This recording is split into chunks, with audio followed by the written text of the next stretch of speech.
Hey,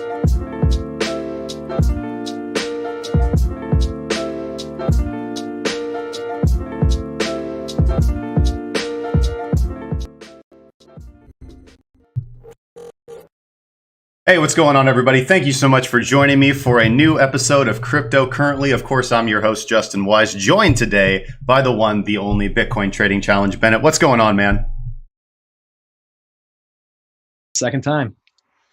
Yep. Sorry, you were muted there for about half a second, so I got you fixed now. All right. Hopefully, listen, guys, in the chat, if there are any problems with the video, with the audio, of course, let us know. Direct all death threats and comments to I don't know, some other popular YouTube crypto channel, just not ours.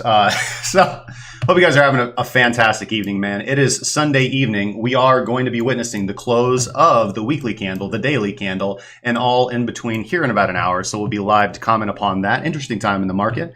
Let me actually get my chart pulled up for us. And then I think we're going to spend the majority of today going over some interesting comments. I know, again, we had a very good show the last time that we had, let's see, XBT 19. We had a very good show the last time that we had Bennett on. A lot of people asked for him to come back on. So here we are, especially at a very critical time in the market like this, when we seem to have everybody confident. We've got 50% of everybody confident that we're going to 4,500 right now, and 50% confident that we are hanging on the verge of a drop back down to 3,100. So with that being said, we will just start off with, we've got Bennett here. It's a good time. It's a good time for the guest, man. So if you guys have any questions, feel free to drop them in the death supo, man, Rob Taylor says.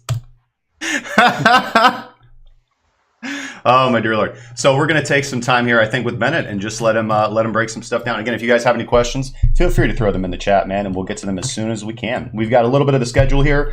We are going to look at Bitcoin. We're going to take a brief glance at the spider by popular request, of course, Ethereum. And then we're going to get into the meat of tonight's conversation, which is going to be gravity, supply and demand runs, order depth, and open interest, which are the latest topics that Bennett has commented on. So where do you want to start? Do you want to share your screen, Bennett, and maybe take a look at Bitcoin for us and tell you what you think we're up to?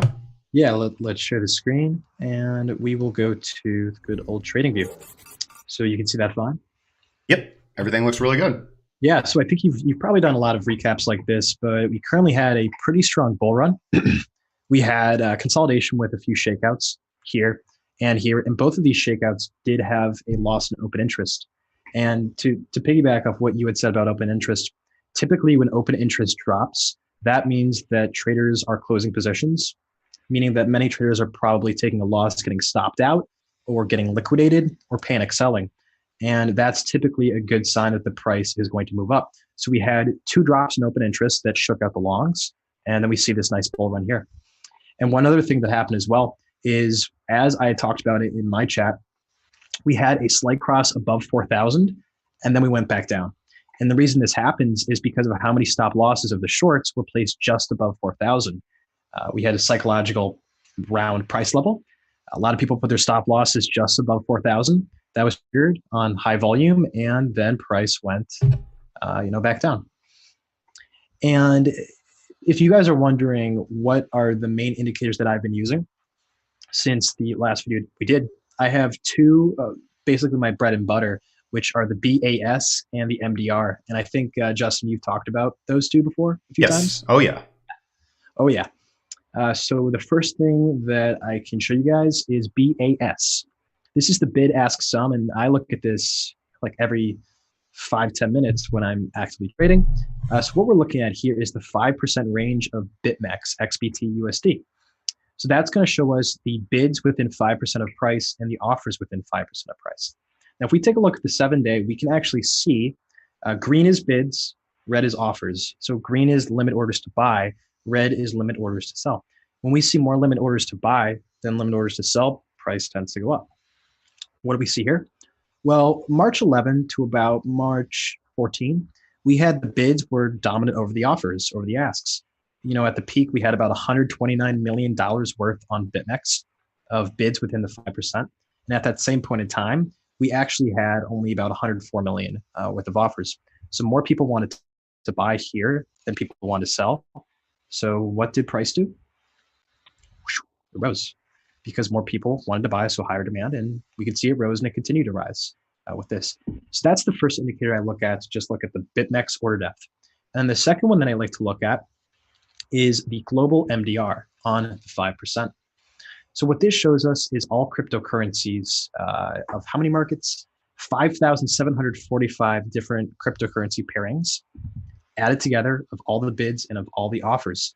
And if you notice here, that same time frame that we were just talking about, March 11 to March 14, you can see here that the bids were higher than the offers just about the entire time, as you can see here.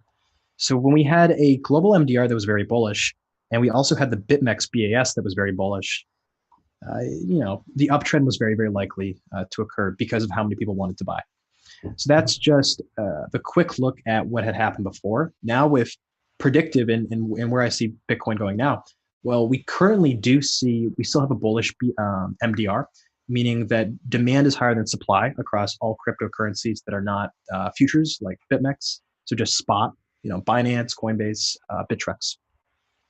So it looks pretty bullish here. If we take a look at the short-term order depth for BitMEX, you can see that it actually is a bit conflictive. If you guys can see, we actually have more offers here than bids. So typically when we have this mismatch, we have more offers than bids on one site, BitMEX, and then more bids than offers on the other. I don't love taking a trade because I like to see these indicators in confluence like they were March 11 to March 14. So right now, I would say the 5% looks a little indecisive. We can also go to the 1% for very short-term order depth, and that also looks a little bit bearish.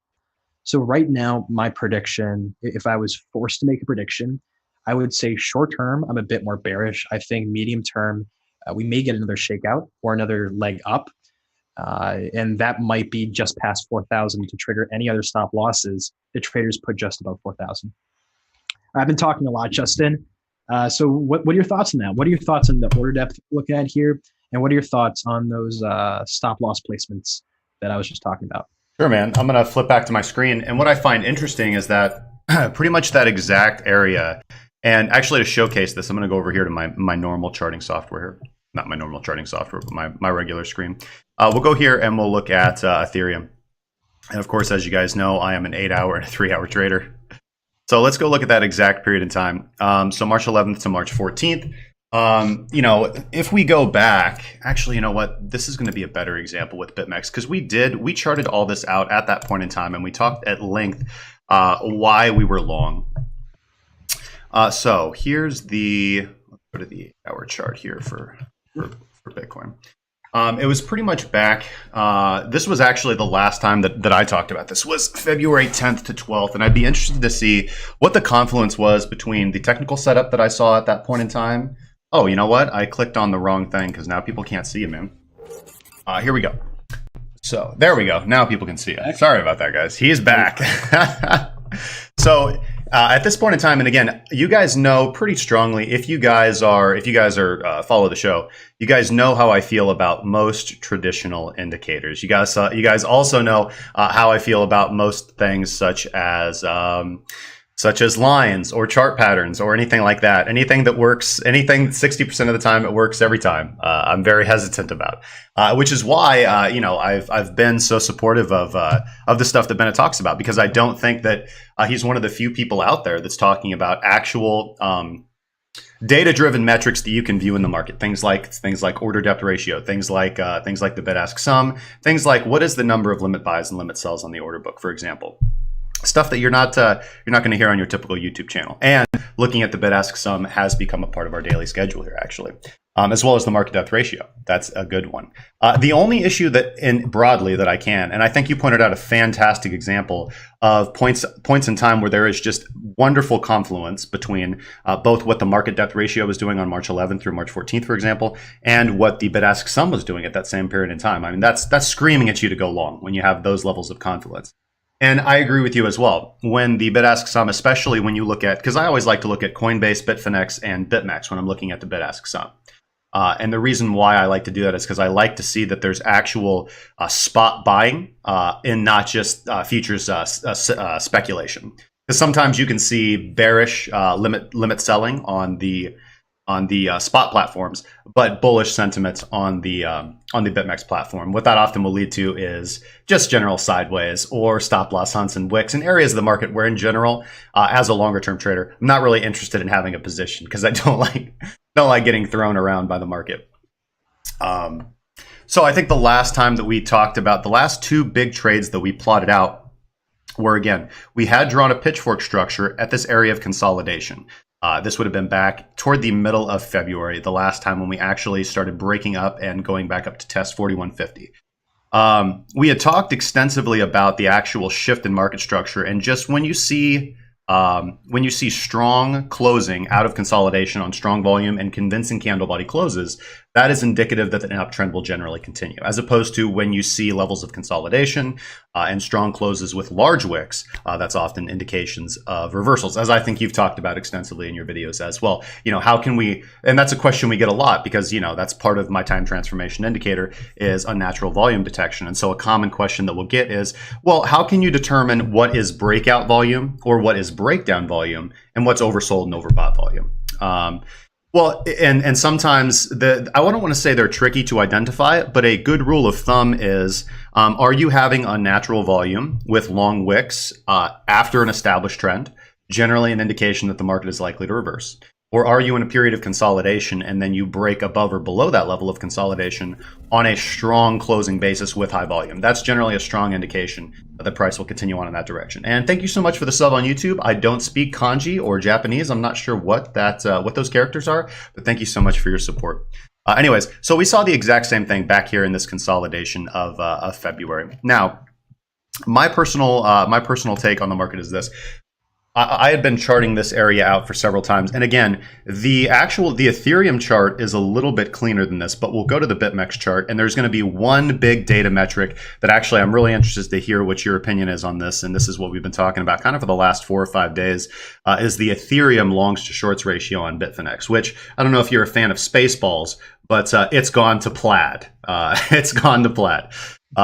But anyways, what we had here was we had talked about this level. And again, this is not traditionally a breaker, but we had this level of equilibrium between our range high and our range low. So price came back up into the equilibrium level, which also represents a zone of aggressive initiation. So if we're looking at the chart here, we can clearly see that right before we had this spike to 4150 and then received violent rejection, that we had a level of consolidation, which again, I've talked about at length. Generally, when you see consolidation making higher lows underneath a level of resistance, that is likely to break to the upside. Now, that's not confirmation to enter into a bullish trade because you're still taking a gamble. But when you see that, when you see price not getting violently rejected from a level of obvious resistance and kind of just hanging out and consolidating on low volume, you're waiting for any opportunity to break to the upside. And if you get that nice convincing candle close above resistance on good volume, which is exactly what we saw, well, you would have been honestly looking at the 8-hour chart. You would have missed that opportunity, but you did have good indications on lower time frames, hourly, 15-minute, 8-hour chart. But anyways, you are looking for any indication to take that position alongside. And then, if you guys will recall, back at that same period, we were short from 41.14. Why? Because of and actually, I want to thank a member of Bennett's community for this, which was Big Herb, which is the total Bitfinex longs to shorts. They were just ridiculous. They were just jacked out. Everybody was as long as you could possibly be on every asset across Bitfinex. That, in conjunction with the critical weekly level of resistance, led me, along with other technical indicators, to take the trade to the downside. So price has returned, as I talked about here. Price returned to test the area of trapped buyers because we had aggressive initiation, individuals having stop buy orders here, buying into the breakout, a lot of shorts getting liquidated on this candle right here. That all added fuel for that candle to be the size that it was. Price fell back down through that area, and generally, again, when you have a level of demand that should be supply, or excuse me, when you have a level of support that should act as demand and that it is completely disrespected, generally on a very violent basis, which is what we saw here, you expect for that level to become strong resistance or strong supply. Why? Because you have a lot of trapped buyers. Either they aggressively bought into the breakout with their stop buy orders coming out of this consolidation period, or when price was up here, they're thinking to themselves, well, look, this was the last place that price broke out. I'm going to buy a retest of support. I'm going to set some limit orders down there. And if they had done that and not managed their stop losses very well, they're going to be trapped buyers. They're going to be trapped buyers at this level of 39.30 to 39.70, as we talked about. Price came up to that level and rejected, and then ended up breaking through after this nice Darth Maul candle that we got pretty excited about the other day. Now, what we see on its face is price break above that level on convincing volume, come back and hold that level as support, which would on its face lead to establish this level as new support, and we would expect for price to push higher. Having said that, we go over to the Ethereum chart is what I want. Oh shoot, that's my pine code. Don't mind that. All right, let's go look at the Ethereum chart now. The same level that we saw over here.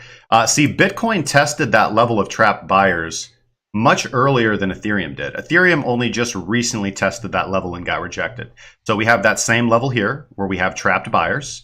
And as we saw on the Bitcoin chart, Bitcoin came up and tested that area quite a while ago. Came back up and tested that area on the 9th of March and got rejected from it. It had consolidation at a higher level. Ethereum just recently touched this level. So when I'm looking at metrics like this, here's what I have to say from a purely support and resistance standpoint. Bitcoin actually does look bullish in the short term based on this support and resistance flip. All right.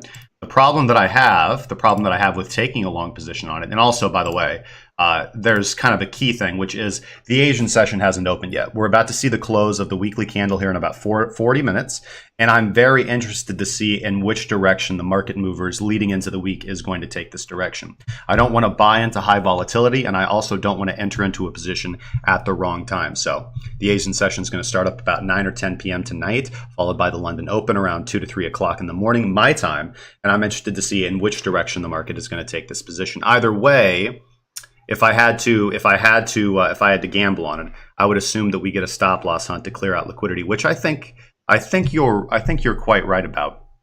But moving down to the Ethereum chart, which is mainly what I'm keeping my eye on, is the fact that we've already cleared these highs that we hadn't been able to clear before. We had equidistant highs here, here, and here, and we were finally able to push up into that area of 142 to 143 and grab all that liquidity for Ethereum that we hadn't been able to grab before. And then when we go and look at this, which I think is the most important thing that I'm keeping my Ethereum longs divided by Ethereum shorts. 4.9 longs to every one Ethereum short. And as I talked about, this is the highest level that the Ethereum longs have ever been. And it's also the longest time period that the Ethereum longs have been above 3 to 1. The last time that Ethereum longs were above 3 to 1 lasted about 6 days. And that was back in November 2018. And I think we all remember what happened after November 11th, 2018. Price dropped 60% in the course of several weeks. So I'm not saying that that's going to happen this time because, again, that's only happened once. So it's just kind of a statistical abnormality. But the fact that we see Ethereum longs maxed out as high as they could be, and the fact that we see price in general very close to levels of resistance on weekly timeframes leads me to think that unless we see a massive influx of buyers, violent movements to the upside are generally at this point in time going to be for the purposes of selling. So that's my take. Bennett, what do you got, man? Yeah. You mentioned about 5 minutes ago, sometimes we get a price move down or sometimes we get a price move up and we don't know whether it's a genuine trend breakout or if it's a stop loss hunt. And determining between those can be pretty tough. And that's where I want to introduce the topic of open interest. And this is a video I had just done about, I did it last Friday. And what open interest can tell us is how many traders are closing positions relative to how many are opening, which gives us the likelihood that that price move is going to reverse or to continue. So I'm going to share my screen. I'm going to show you guys open interest with price overlaid. And you can get this as well at you go to 10thecharts.com/u/bitmexstats, and you guys can look along with me. Can you see it? Yep, looking good, awesome, man. All right, so let's just focus on two things right here. Let's just focus on price, which is here. We're on the 1 hour time frame, and we're looking at Bitcoin. Let's also take a look at open interest. Now, typically when we see a massive drop in open interest, like I had said before, that tells us that a lot of traders have gotten screwed, have gotten stopped out or been liquidated. You can even see the liquidations down there. If you take a look at this candle here, price first moved up to liquidate the shorts, And then price moved a lot more down. So you can see below this low here to stop out a lot of traders who had put their stop losses just below the 3,800. And we had a massive drop in open interest. Something really interesting that actually ended up happening is, look, the uptrend began, and typically, and you can look this up as well, when price increases and you see open interest increase, typically that leads to a continuation. The trend typically ends when open interest falls off, but the trend continues. Divergence. Where do we see that? We see that here. Notice at the very end of this downtrend on the 1 hour that price was moving up here, but open interest was declining. What that means is that at this point in time, the uptrend isn't attracting new longs and new shorts on BitMEX. Instead, it's stopping out the shorts, it's liquidating the shorts, and late stage closing of long positions or of unprofitable short positions may be happening. Now, take a look what happened right after. After this massive drop in open interest, price fell. And that's how I typically like to look at these kinds of moves. Let's take a look at another. So you can see here, price was dropping and a lot of people might have been bearish, right? But look at open interest. People were closing positions and not opening. And then open interest just increased after price increased. And it's this kind of formation where you see a move lower or move higher, a drop in open interest with that move. And then price moves in the other direction with an increase in open interest, with positions opening in the direction of that emerging trend that typically leads to an uptrend. And final example before I turn it back to you. Now, this move was something a bit different. This right here was not a stop loss sign, right? Price continued to go down, and then we had consolidation. Well, why did this occur? And why didn't price just jerk back up immediately? Why did it take this time? Two things here. One, notice how price was dropping on increasing open interest. This is typically a bearish sign because what does this tell us? This tells us A, that longs and shorts are opening in the direction of the trend, making it more likely that the trend continues. But B, more importantly and more sinister from BitMEX, when open interest is not decreasing, when open interest is increasing with the price falling, that's telling me that traders have not gotten stopped out yet. Traders have not gotten, screwed over, liquidated yet. So price should continue in that direction until it kills the longs and liquidates them, and then price, was going to reverse. And you can notice here, the final example, price increased on a massive drop in open interest. So price wasn't really able to go any higher because it couldn't attract enough buying or longs and shorts for it to continue. So when this massive drop in OI happened, you can bet that price is probably not going to go any higher. So really what we're looking at for this is these massive drops in open interest with a price move in that direction, like there. These are price moves that are probably going to be fake outs, and price is more likely than not to move in the opposite direction.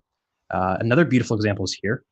Notice how price moved up, but open interest fell, so price moved back down. But then notice here, this was a genuine breakdown and open interest increased. So really what we can take from this is when you see a price move, and I would recommend the 1 hour over the 5 minute or the 1 minute, because the 1 hour is going to give you a much better collection of data. You want to look out to see, are traders opening positions in the direction of the trend? Now, that doesn't mean longs opening in the direction of the uptrend. It means both longs and shorts opening more positions than they're closing in the direction of the trend. And if you also have more of a sinister look at the market and say that price should be continuing to move in its direction until it screws over the traders who are wrong on that direction. Because once those traders have been stopped out and liquidated, then the trend gets reversed. So if you have that kind of mindset, you can adapt that to open interest and find some great points of reversal to buy and sell. Yep. Again, one of the common refrains around here is without a significant change in volume or sentiment, the trend is unlikely to reverse. So we're looking for those critical moments of the market, either when lots of traders are getting stopped out or lots of traders are getting liquidated. We're not really going to see the market turn around until those things happen. And I think that's a pretty suffice way to use open interest as well. Yeah. You want to look to see, are traders getting stopped out and liquidated yet? And if not, the trend's probably going to continue unless we see a major volume spike or sentiment shenanigans. All right, so let's see here. So going if I just applying my thoughts to these, if we go to Ethereum on the daily, If we go to Ethereum on the daily, here's the thing. Indecisive moment in time right now. The reason why is because, again, grabbing liquidity here to the upside and then having this nice candle right here. I'm going to be overall still bearish until we're able to get back above this order block. Again, I have a position based upon the same metrics that I've been talking about for a while. Looking over at Bitcoin right now, I also have a position. I still it's very difficult for me to look at this any other way than bearish for me. The reason why, again, I think the most important thing to me is going to be those longs to shorts ratios. I pointed out the Ethereum longs to shorts ratios. What's interesting is if we look at the Bitcoin longs to shorts ratios, they're flat. There's nothing going on over there. I mean, it's about as flat as you can get. So 1.1014, meaning that as far as Bitcoin is concerned, in my point of view, all the traders on Bitfinex are basically like, could go up, could go down. We don't know. We don't want to have a position. So overall hedge, especially if you go to look at data mesh, there's a large percentage of those short positions that are hedged longs. So anyways, the idea here, the key concept here is, guys, is just there's lots of interesting positions to be put on. We're on a very exciting time. I would just caution you that when you're going to open up a position, and LTC USD shorts on all-time high. Yeah, I kind of feel very similar about LTC, as I've talked about, especially in the members lounge. Again, one of the things that we focus on in this show is making sure that you guys are prepared with proper risk management and proper money management for whichever direction a move happens. Again, tonight, and again, I'm interested to see how the weekly candle closes. And let's go over and look at the weekly candle on XBT USD. All right. So 1, 2, 3, 4, 5 weeks of ascending uptrend, bringing us very close to the level of resistance. Again, we charted out this level of resistance a very long time ago.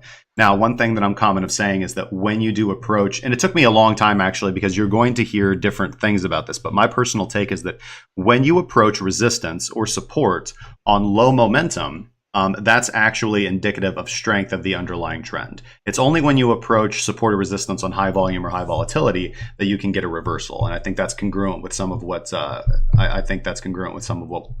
some of what we've talked about previously in the show. So as we can see on the weekly time frame, we do have Bitcoin approaching that level of resistance around 4161 on low momentum, on low volatility. When we look at the wider time frame, when we look at the wider resistance,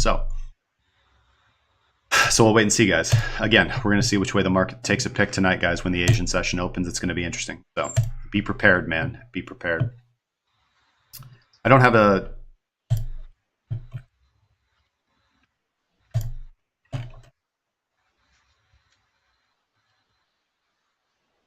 Sorry, I think I cut out there for a second.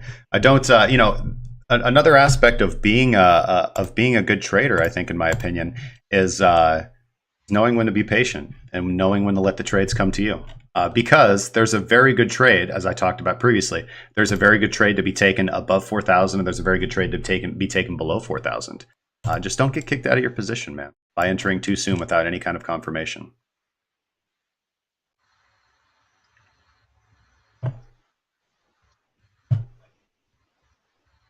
Got a lot of questions on LTC USD. LTC USD longs and shorts at all-time highs. And actually, I do have a pretty strong opinion if we go look at the LTC H19 chart. I'm going to have to look at it over here.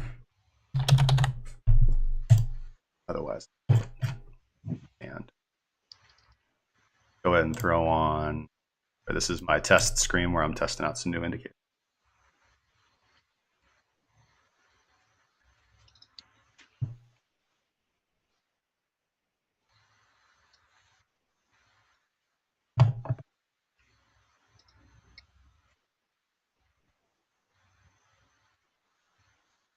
Let me say what's going on to the chat here real quick, guys. Sorry, I've been ignoring you guys. Mustafa Frywan, what's going on, man? Ron Legato, Jamie, Dan, Chocolate Randy, Matt Dan Durand, Emmy Mason, Jurgen Ernst, Casey Taylor says, dude, Justin, I need this, bro. Just stream already. Well, we're here, man. We're here. All right. Jonathan Krause says, I feel like I'm part of the Milgram experiment.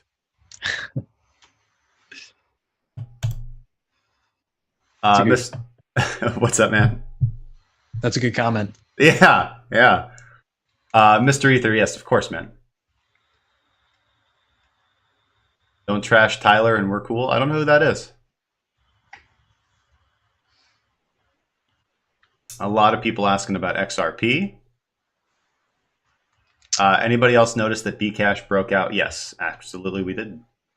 Peter says, two of America's most wanted traders in the same place and at the same time ain't nothing but a TA party.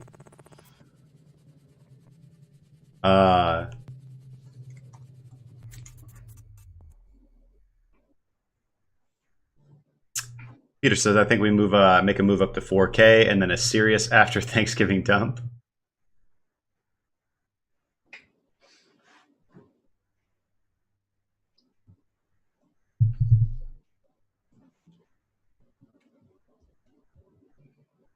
Please no more XRP.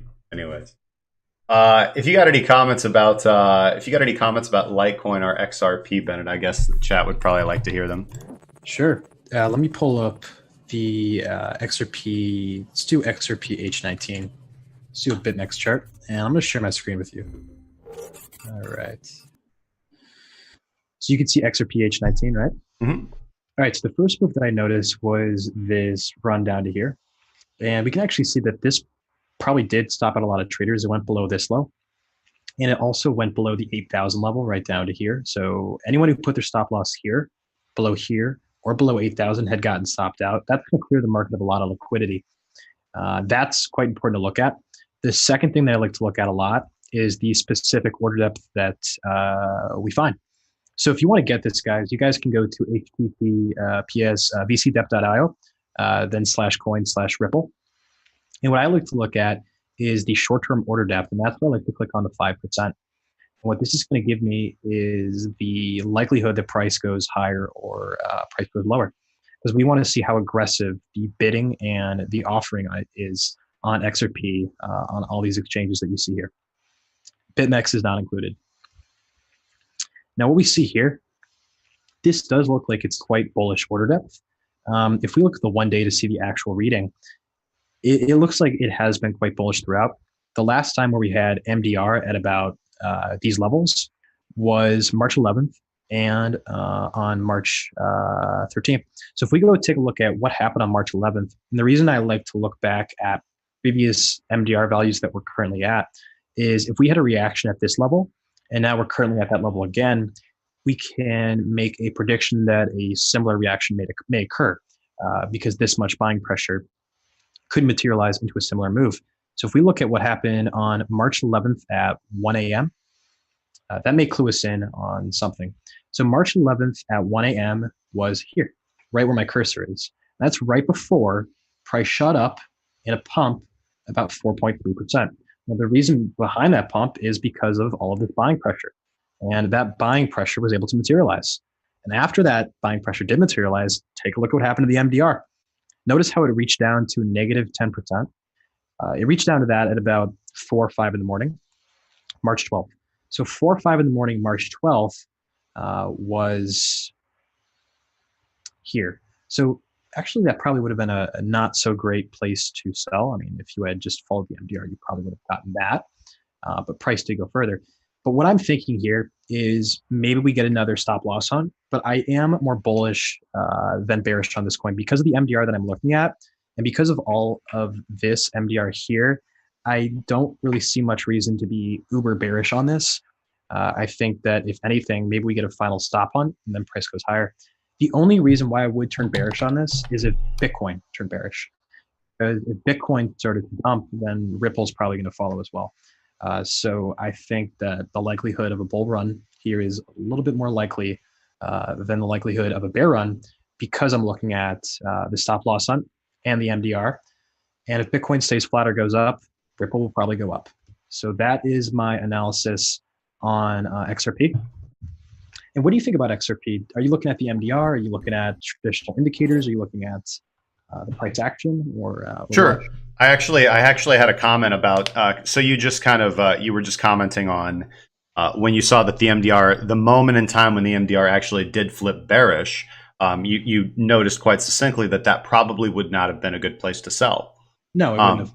One thing that I do like to keep in mind when I'm looking at the MDR is that even when we're looking at within 5% of price, that's still within 5% of price. So often, what I find that we'll see, and it is difficult. This is where interpreting this can be subjective, and again using. As I'm sure you would caution people as well. Blindly following any indicator is not the way to success. We definitely want some confluence, because the MDR, what I find is the bid-ask sum in the MDR help me determine a positional bias. Like, in general, do I think price is more likely to move up, or do I think price is more likely to move down? If I believe that price is more likely to move up, then I'm looking for opportunities based on generally price action to look for good entries and exits into the market. Then if I get technical indicators that confirm that bullish movement, because often they lag a little bit, but then if they're confirming that as price is evolving to the upside, then I'm pretty confident. I'm moving my stop into profit. I'm potentially scaling into a larger position. So when I look at XRP, here's XRP BTC on the daily chart for Binance. And this is one that I've had my eye on for a while. And looking at the so returning to that earlier comment of within 5% of price, we actually did see the MDR do exactly what it was supposed to do. We saw that at the moment when the MDR did begin to flip very bearish, that's indicative of a lot of limit sells coming into the order books. But that just wasn't aggressive market selling at current price. That was individuals who had bought that lower area, setting their limit sells, I would assume, at around that 4 to 5% area. And then the aggressive market buying pushed up there because, again, the MDR is measuring limit orders, not market buy orders. So the aggressive buyers bought up and filled the limit orders of the sellers that had entered their limit sells at that moment in time. Does that make sense? Is that an accurate representation of how I would interpret that? And you could actually go one step further as well, and you could use the CBD from Tensor Charts. CBD, which is market buy volume minus market sell volume. If you go to Tensor Charts, if you have Tensor Charts Pro, you can see how much market buying or market selling there was within consolidation or within the trend. And then you can compare that to order depth. Interesting. Yeah. So that's one other thing I like to look at, is to see what are how are the market orders working? Are there more market buys or more market sells within a consolidation phase? And if we have an uptrend, just how much market buying is there? Yeah, that cumulative volume delta is a powerful tool. Yeah, it's really nice. So broadly speaking, when I also look at the technical aspects of XRP BTC here, I can see two things that stand out to me clearly. So if I dismiss the market depth ratio and just look at the technical setup, I see here one thing. I see the price is consolidating near the point of control. Price has been respecting a very powerful, and again, you guys know how I feel about chart patterns and things of that nature. But when opportunities for you to use them in your analysis just jump out at you, when things on the chart are so clear, then it behooves you to not ignore them. However, it does behoove you to realize that if you're looking at a structure that is very visible on the market, that everybody can see that.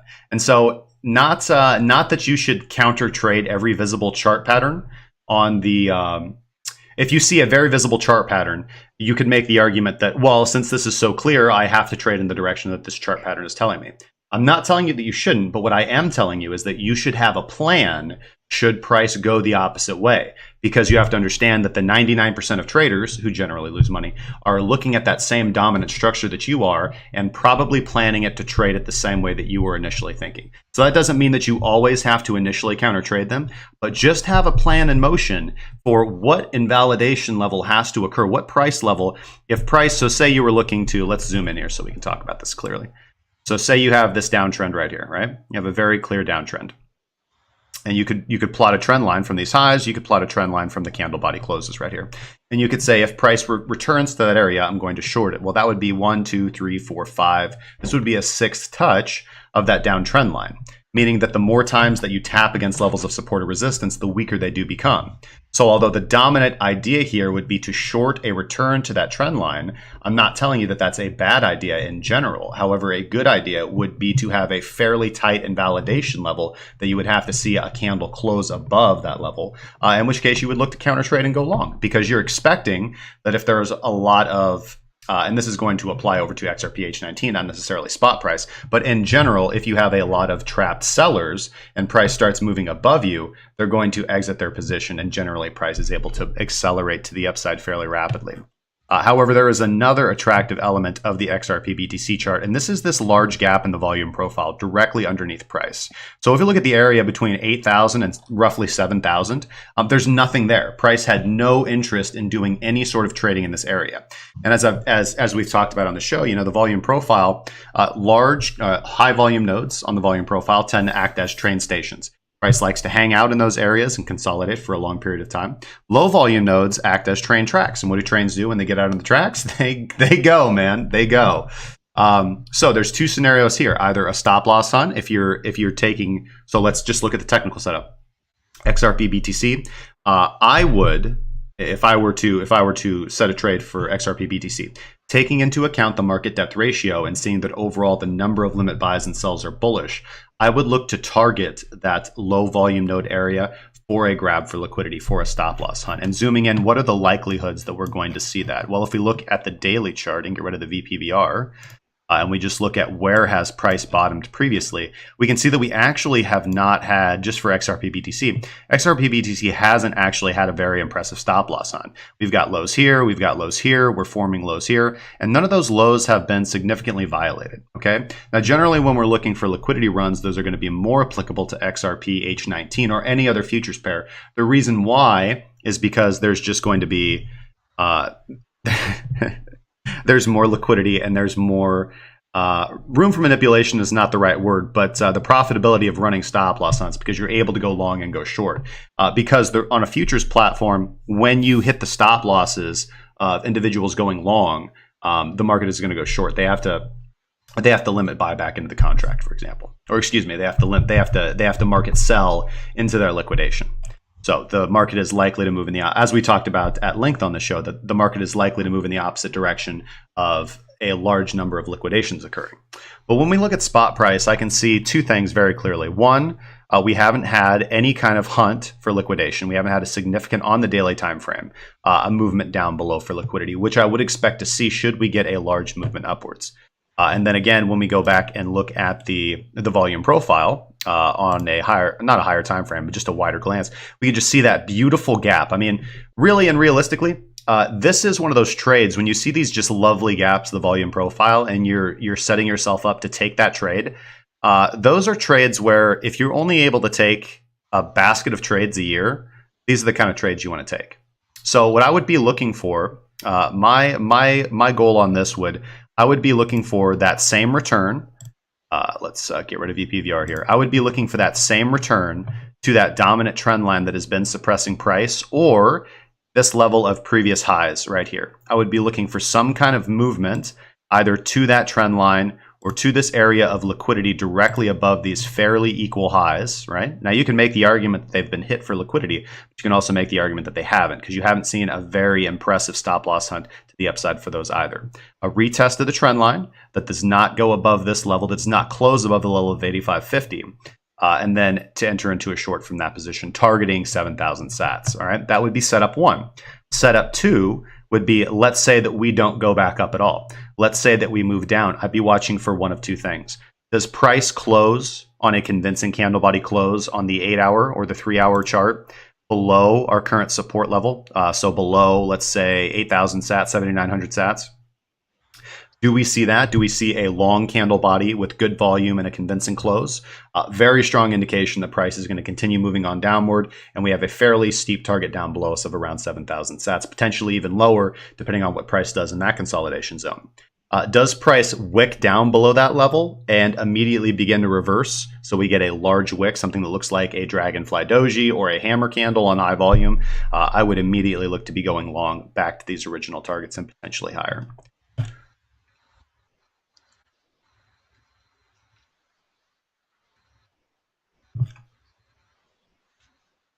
So if we extrapolate that, what do you think about that, Bennett?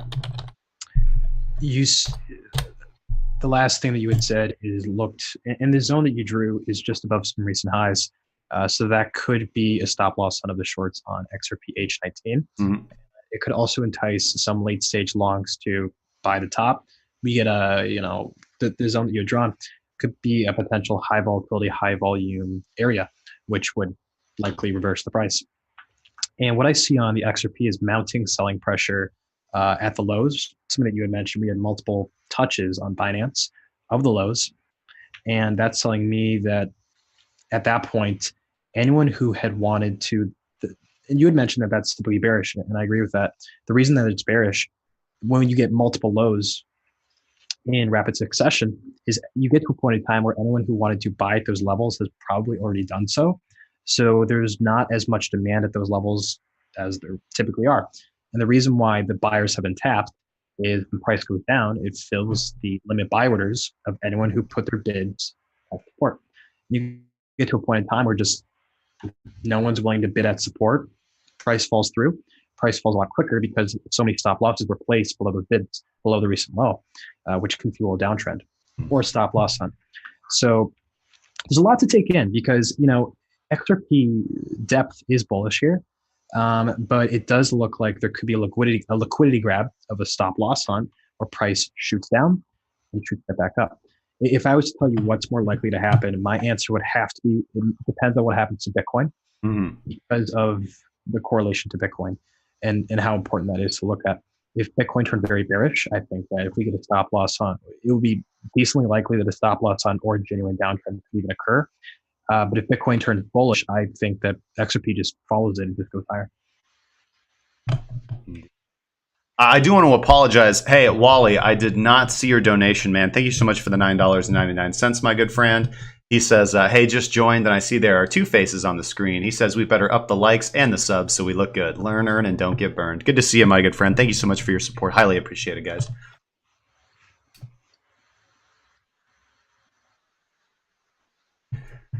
All right. Yeah, I agree with you. However, I will make the case that, I'd be interested to see what Enroid is showing us right now. With the correlations. Yeah, I love looking at Enroid with the XRP correlations. Because XRP is one of those few coins that can move inversely to XRP. It's kind of like we saw, if we go back to November when we saw Bitcoin fall off the cliff, go look at what Dogecoin did, all the Bitcoin OGs put their value into Dogecoin, and that thing moved up 80%. Protected a little bit of their USD value. Did you pull up the Enroid? Yep, I'm looking at it right now. So I want to see XRP's correlation to Bitcoin.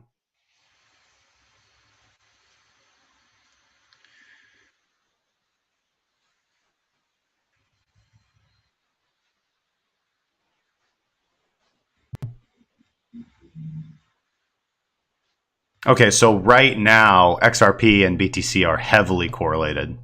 Yeah, positively correlated. Yeah. That's what I had noticed before, and that's why I think that in the short term, if whatever Bitcoin volatility comes, I think that XRP follows Bitcoin's volatility. Mm-hmm.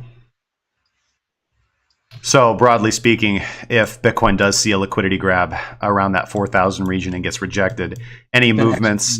Going to go up. Yep. Yeah. Then any movements of XRP around that $8,300 to $8,400 level are going to represent opportunities for selling, which is actually the setup that I have here. So this is just the technical setup that I have because I'm assuming that price. But again, I'm prepared because again, looking at XRP H19, look at these lows: 1, 2, 3, 4, 5 lows. There hasn't been a really impressive hunt of any of these lows. Not at least in a way where, you could make the argument that here you had this low, price made this low and then moved higher. But we're looking for like a significant movement that breaks us out because again, here's that same descending trend line right here on XRP. We're looking for something that actually breaks us above that. You know what I mean? Yeah. So, any hoosers, yeah. The correct setup for me is to look for that return here and look for that short. Again, I have that initiation level around 85.50. So if price were to close above that, I think that a short would be invalidated and we'd be moving higher, especially if Bitcoin is moving higher. But I don't think that that's likely to occur if Bitcoin doesn't get rejected, or if Bitcoin moves above 4,000 on a convincing basis. Then short setups generally get invalidated, at least in the long term. Because of course, if Bitcoin does go on a tear, then we're going to see mid caps and other large caps take a small hit momentarily as liquidity flows into Bitcoin. But Bitcoin dominance continues to drop, which is another interesting aspect and factor of this as well. Looking at Litecoin as well, Litecoin longs to shorts, extremely. They're in the plaid section as well. So it's kind of how I feel about the entire market. Unless we see a significant influx of new buyers, I don't think that the longs have been punished enough. I do think that we are going to move lower. And you mentioned that you looked at the total sentiment that Bigger had made. I love that indicator where it adds together, XRP, LTC, BTC, Ethereum. And I do think that, what is that, 70 something percent, or is it higher than that? Let's look at it. Let me pull up my indicators. It's going to be under my favorites, and Bitcoin, Bitfinex total longs, shorts, altcoins aggregate by Big Herb. So shout out to you, Big Herb. You're one of the good ones, man. All right, cool. And I just had the dollar weighted value of the total BFXLS long short coins currently loading. Here, let me scroll up and engage with the chat a little bit, guys. Thank you so much. Ed McCracken says, just took 2 new positions in ONT and Nano. Any thoughts? I talked about ONT and Nano. They technically look quite good. Nothing's changed.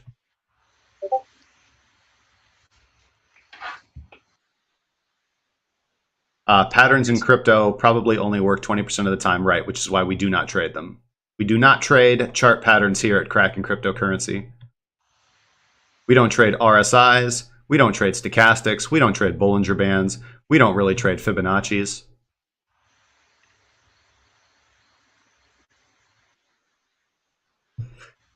So let's look at, all right, so total, I want to make sure that I'm reading this right. Blue. Okay, so blue. We're actually at 67.25. So actually down from the peak. 70. Yeah, actually down from the peak of when we were at 71.47, which if we go ahead and correlate this with XBT USD, I just want to, hey, Peter, I do want to respond to your comment. Here's the thing, man. Neither myself nor Bennett possess a crystal ball. The purpose of the show and the purpose of what we're trying to do is prepare ourselves for what profitable position we can take in the market. If you think that, Bennett, you got that special secret hidden app on your phone that tells you exactly where price is going to go, right? You got that in the secret Illuminati meeting, right? Oh yeah, the Bogdanov private link. Oh yeah, he texted me right before the dump. Yeah, dump it. Yeah. Do what must be done. Market sell. Fibonacci was not kidding around. Yeah, for real, man.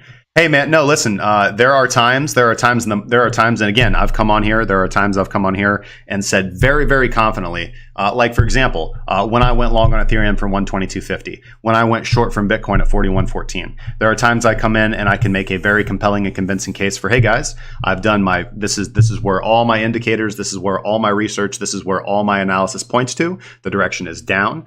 Right now, I am bearish. I think that there are 2 possibilities, and I know that, and here's the thing, man, sometimes this can be frustrating to hear that, hey man, like you make a living from trading. Don't you know which way the market's going to move? No, the reason that I make a living from trading is that I fully understand that I have no idea which way the market's going to move. My job is to set myself for statistical probabilities and to be prepared for whichever direction the market does decide to do. I have invalidation levels for long position and validation levels for short levels. So right now I'm in short positions on Bitcoin and Ethereum. There are other positions that I've established. I have higher limit sell orders for both those positions and looking to manage them with the rest of my capital, and then I will scale into them as the market evolves. But if I had to enter into a position right now at this moment in time, I would probably wait until later on tonight, man. Again, until we start to see some volatility coming in for either around 11 p.m. Central Standard Time, my time, which is generally when the market picks up. Or around 2 to 3 o'clock 2 to 3 o'clock a.m. Central Standard Time, which is the London Open in my area of the market, or excuse me, in my neck of the woods. Again, do not. This is one thing that I would really pay attention to. Pay attention to the times when the market does tend to make highly volatile moves. You're going to see those movements toward the end of the daily candle close, which we're going to have here in about 3 minutes. You're also going to see those highly volatile moves toward the end of right before midnight, my time, Central Standard Time, and right around 3 o'clock in the morning, which is the London Open. After that, the only other time that the market really moves is the New York Open around 9 in the morning, my time. But other than that, market doesn't do a whole lot. So be positioned to take, be positioned is my recommendation, to have your limit orders set up for which way you think the market is likely to move at those points in time. Doesn't always mean you're not going to sit around doing a whole lot of nothing, but hey, that's why we got the Discord, so we can sit around and voice chat. When coins are in low volatility, I actually do have another note on predicting volatility. Like a lot of traders say, hey, what times or when should I expect it? I think you made a good point about opening sessions. One that I would like to make again, and I've mentioned this many times in this stream, is open interest again. And there's another way that you can read it in a pretty cool way. And basically what it is, when you see increasing open interest, that means that more positions are being opened than closed. On BitMEX, when you see a lot of traders opening positions, that means more stop losses and more potential liquidation levels. So the more traders that you have crowded in that space, the more volatility that is likely to ensue. So if you were to go look at and I can share my screen to show you exactly what I'm talking about. Yeah, flip on over there. So what you can do, a little hack, is you can see this open interest chart. Again, guys, this is price and this is open interest. And you can see that whenever we have a prolonged period of open interest, basically what that means is that more traders are opening positions than closing their positions. So eventually you get open interest to such a high level, there's so many stop losses set, there are so many liquidation points set, that the market's going to be moving on high volatility eventually to stop out those traders and to flush out the weak hands. And you can see we had an increase in OI here until we got this. And now we're rebuilding the open interest right back to here. And when this open interest increases a bit more, I am not going to be shocked by a highly volatile move. Because you can see that if you actually look at the pattern of open interest, you can see it tends to increase slowly as people build positions, and then it decreases all at once. It increases, then it decreases very quickly. And the decreases tend to happen quicker than the increases because people losing money, getting stopped out and liquidated is really what can cause a lot of volatility in crypto, especially on BitMEX. You can see that here as well with increasing positions. And then we just had a massive drop. And it was this point, we had $485 million, 485 million contracts on BitMEX at this point in time. That went down to 378. We had a drop of 100 million contracts closed. And a lot of those guys were probably closing for a loss. Potentially shorts would get stopped out here, and longs got stopped out here. How would we know that there's high volatility? Well, it's whenever you see a prolonged increase in open interest that you can expect that a highly volatile move that's going to severely drop open interest to screw over a lot of traders is likely to occur. So that is my 2-minute spiel on using open interest to predict volatility. Awesome, man. Well, hey guys, we're going to take about a 1 to 2 minute break just so Justin here can go grab some coffee. Maybe Bennett can grab some water. We'll be back in just about 2 minutes, and we're going to carry on. When we come back, we're going to talk about a little bit more about supply and demand runs and order depth, which I think we've already kind of touched on quite a bit. We're also going to talk about gravity, which I know you guys are all waiting for. And we're going to take some requests, guys. So if you guys would like us to look at some charts, we'll be happy to do that, man. So go grab some coffee, go grab some water. Don't go away too far, and we'll be back in about 2 minutes.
And my microphone was muted. All right, thank you so much for sticking with us, guys. Glad to be back. All right, so we're going to look at some more interesting things. We're going to look at your guys' request, and let's see here. I think I want to start off by flipping this over to Bennett, because Bennett has actually something interesting that he has developed painstakingly. Again, pretty hot topic on the streets right now, in the cryptocurrency streets. So for that, I'm going to flip over to him and let him go in depth on that a little bit more. If you guys would like a deeper insight into how we look at price action analysis, how Bennett looks at price action analysis in general, and how he also looks at sentiment data. So take it away, my good friend. Thank you, Justin. So I spent about half a year, 7 months, working on a price action volume guide.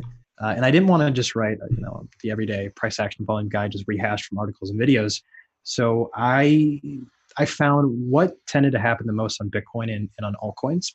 What was the most likely patterns that typically led to reversals?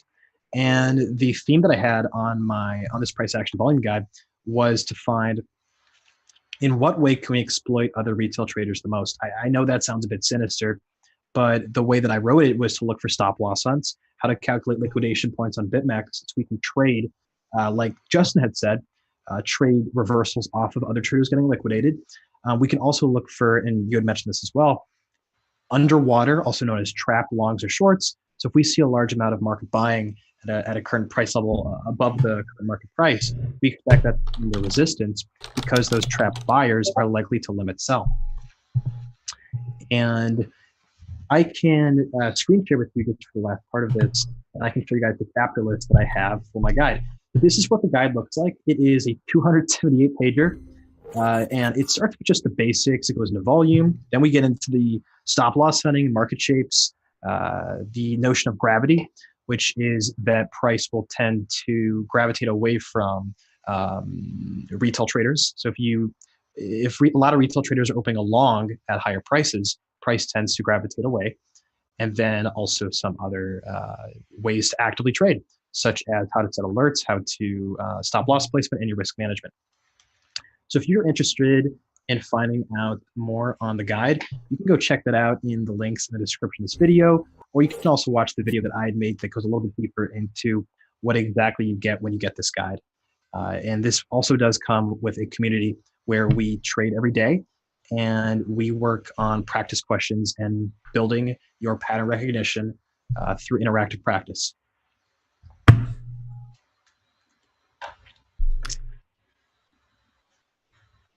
So Justin, you had it sent me. Oh, I think you responded to it, actually. Yeah, I think I did. I responded in chat, but anyone who didn't hear this yet, the question is, so open interest, something that's about, if that belongs to the shorts on BitMEX, it's both. So I made a video on this. You can go to my channel, watch my newest video. That's on open interest. That will explain it a lot better than what I'm doing right now. When we see a long and a short are both opening a position at the same price with the same liquidity, that is where you see an increase in open interest. But if two traders are leaving a position, so if a long's exiting and a short's exiting at the same price, we see a drop in open interest. Just to boil this down into something a lot simpler than just exiting and entering, it's looking at how money is flowing into Bitcoin. And when money flows into Bitcoin and onto BitMEX as price is trending up, the trend will probably continue until we see a massive stopping out of the shorts and late stage market buying of the longs, and vice versa for price going down. So if you guys have any other questions on open interest or really how to gauge BitMEX sentiment in that way, feel free to ask in chat. Heck yeah, man. All right, let me go to, let's see here. Oh, I guess, you know what, some other things I'd like to get your opinion on while I got you here, man, is what do you think about the CBOE closing down? Because actually I have kind of an interesting Illuminati conspiracy question that's been kind of kicking around in chat. And I've been sharing this opinion with the members in our members group here for a while now. Talked about it extensively last night, but do you have any thoughts or opinions on that? I actually haven't researched a lot into why they shut it down. I know the CME still does it, and I still look at the COT reports, commitment of traders reports that are released on the CME futures on Bitcoin. But the CBOE shutting down, was it due to regulation issues, or was it due to a lack of volume being traded at that level? Do you know? No, their volume was high, was very, very high. I mean, that thing was generating in trading fees for the platform at least $10 million a year. It doesn't make sense to shut it down. There weren't regulatory issues. So I've had a good couple of conversations with guys in the community, and actually I was having some dinner with a very good friend of mine who trades purely off fundamental analysis, right? And again, you guys know kind of how I feel about fundamental analysis. It's one of those things that, 60% of the time it works every time. So always be aware of strategies like that.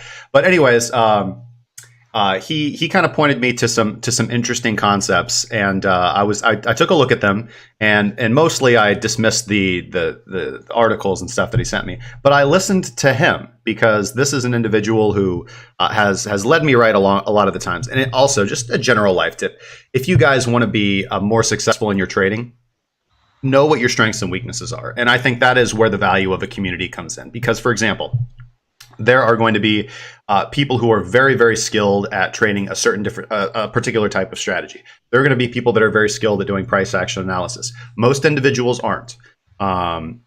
There are going to be a lot of traders that are very good at interpreting sentiment data or whatever, or doing fundamental research, or looking into the aspects or the technology behind coins, at breaking down blockchain technology, for example, or the way that different coins work. Everybody's going to have their own different speciality. Some people are going to be good at waking up in the morning, and some people aren't. Surround yourself with people that can help offset your shortcomings, and I think that is a path to success. I think that needing to be excellent at everything at all times really will hold you back from, just when we're talking about trading. Like, there is my personal strategy of trading and my way of analyzing the markets took a long time for me to develop the strategy that I'm comfortable with, and the indicators that I use, and the method of price action analysis that I use, as well as other various data sets that I look at. So I feel very comfortable. I feel very in the pocket trading my way. Other traders might not. So it's about knowing what your strengths are and finding what's comfortable for you. And again, I think having that humility to know that you will never know which way the market's going to move. You're never going to know how strong a trend's going to be. You just have to position yourself for statistically likely profitable trades, and with very good money management, make sure that you are doing your best to reduce your losses and maximize your gains, because there's no trading strategy or indicator in the world that will help you have 100% returns all the time. It's just not going to happen. It's not realistic. So with that being said, let me just get your thoughts on this while I got you here. So the CBOE had the highest volume in December. Okay, CBOE and CME futures launched right before Bitcoin reversed at 19,000. All right, we're drifting from technical analysis here and into some fundamental analysis. So the thought would be that the CME and CBOE futures launching helped propel the price of Bitcoin up to beyond ludicrous levels at around 19,000, right?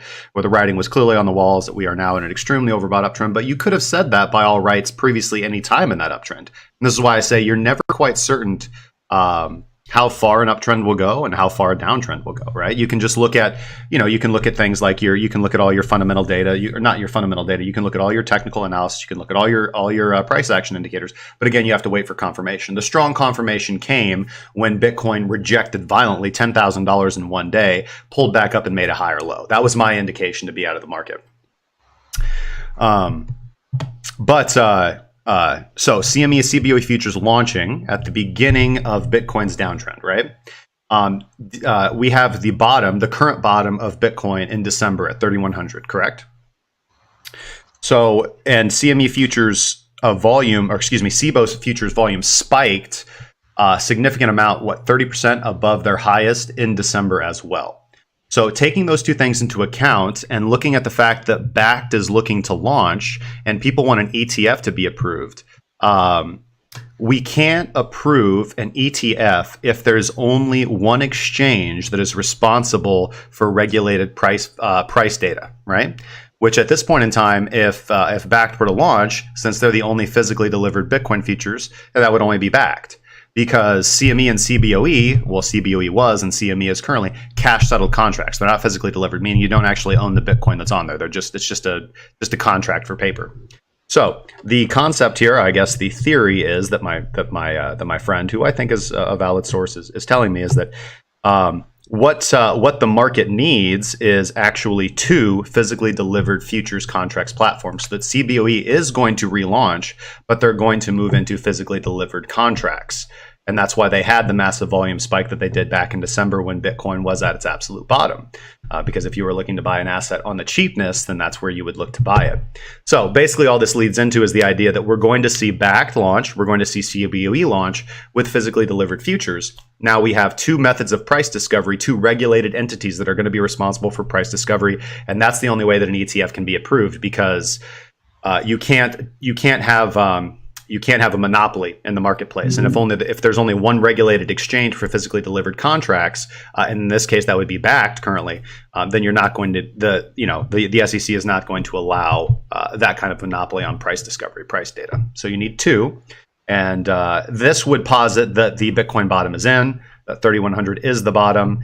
The other aspect of this too is that if price goes below 3,100 down to that $2,700 level and stays there, miners are going to shut off. And the OTC market, which backed and CME and CBOE rely, or not CME because they're physically or they're cash settled, but any physically delivered Bitcoin futures contract is not going to be buying their coins from Coinbase. They're going to be buying their coins OTC.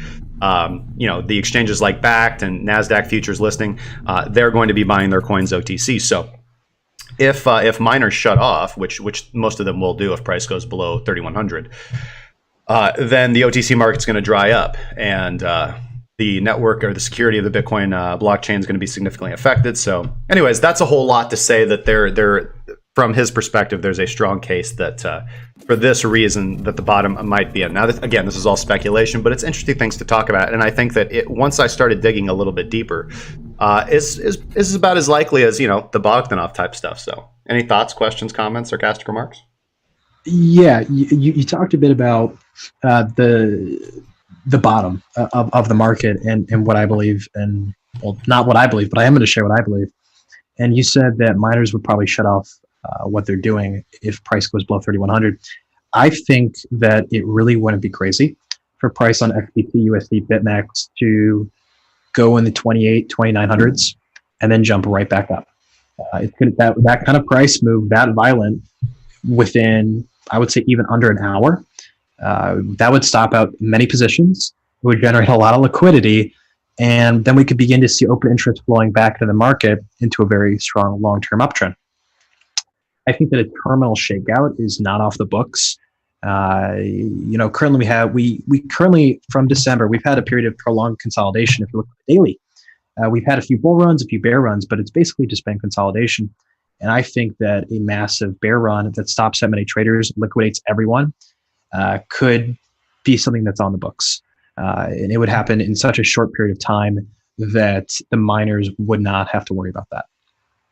So that's just my, medium-term bearish sentiment on something that could potentially occur. So something you may want to be careful of is that below 3K range. Yeah, we talked about that. I think we talked about the exact last time that we were on the stream as well. Is price going directly below the recent low of Bitcoin's price action? And again, if we go look at the daily chart, you know what? And I apologize because I did misspeak. So we just recently had daylight savings time, and that's really not been constructive. So now I guess now I do have to wait an extra 41 minutes and 22 seconds for the daily candle to close. I apologize. Yes, the daily candle will be closing at the end of the stream, as will the weekly.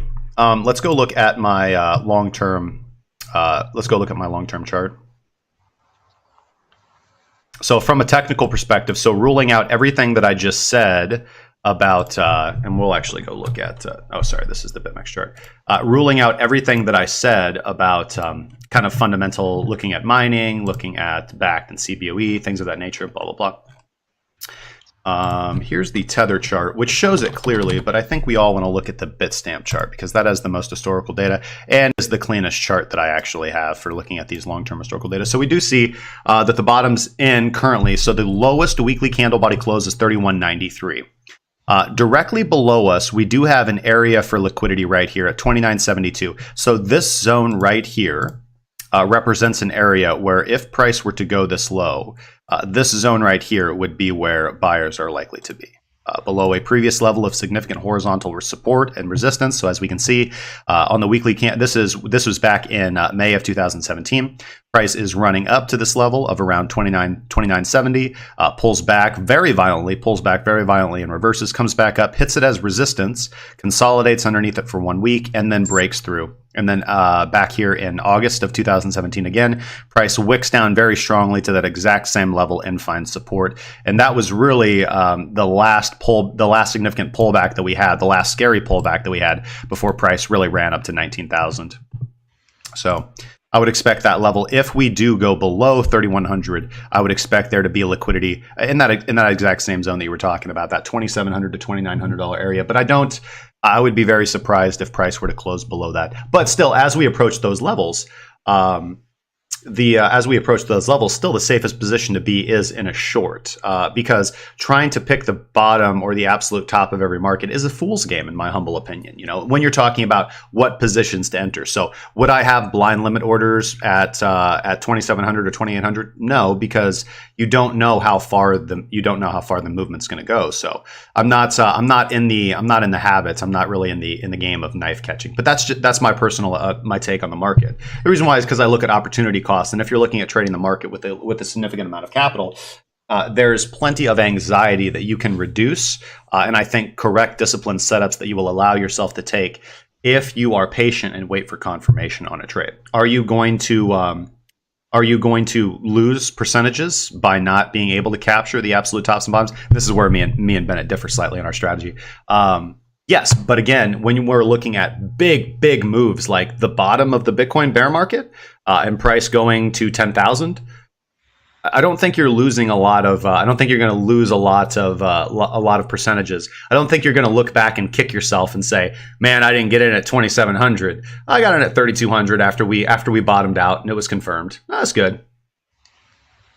Be very happy with that average entry. And again, I've been on record saying that I think in general, any entry between, if you're looking, and this is not trading advice, this is not investment advice, but anywhere between 3,000 and 4,000, if you're looking for a good average entry into Bitcoin, I don't think anybody in their right mind would be upset with that. I think that I agree with the investing mindset that you had mentioned. I think it all depends on you. Before you even get into this business, you have to decide whether you're investing or trading. Because if you try to trade and then you start bag holding and then you're an investor, that's not exactly a great plan. Hodling. I think that if you're a trader, then catching that knife, or not trying to catch the knife, but those short-term trades that can offer beautiful risk-reward trades can be very lucrative. I think if you're more of a long-term trader or an investor, then I think that it doesn't really matter if you get a 3,200 or a 2,800. But if you're taking a short-term swing, that move could potentially stop you out. So, of course, it's just all perspective.